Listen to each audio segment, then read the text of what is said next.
Here at the state capitol, the governor stressed the legislation he's backing will help ensure guns do not end up in the wrong hands. But opponents argue the bill will only do so much. This is a national disgrace. A national disgrace, says Governor Gavin Newsom, referring to the more than 50 mass shootings in the U.S. just this year alone, including 6 across California last month. It's a national epidemic. But he argues legislation known as Senate Bill 2 can make a difference in bringing down gun violence statewide. If passed and signed into law, it would change the process to apply for and obtain a concealed carry weapons permit, or CCW, in California.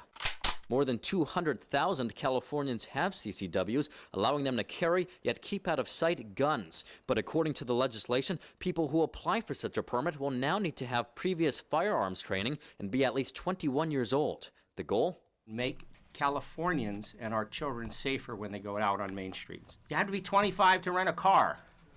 Think about that. You have to be 25 to rent a car.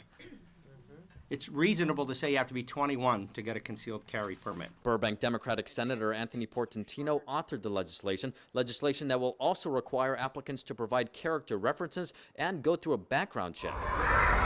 The bill will also designate certain areas deemed as sensitive places like schools, bars, and public parks as off limits for concealed carry. You don't need a gun to go to Dodger Stadium or to your daughter's AYSO soccer game. Portantino's proposal comes after the U.S. Supreme Court struck down a New York law that required people to show a specific need to carry a gun in public. That ruling applied to 8 states with similar laws, including California, but it also allowed those states to come up with new, less restrictive gun control measures. Still, Republicans argue the bill does go too far. We don't need more gun control, we need more crime control. And I said what's lacking in California is sufficient enforcement and deterrence for people to not use dangerous weapons like guns. And the governor's proposal today doesn't address that at all. It targets lawful gun owners, people who have CCWs, who are amongst the safest people in society. As for the governor's message to the bill's opponents, Gun safety saves lives. More guns, more lives lost. I will be signing this legislation.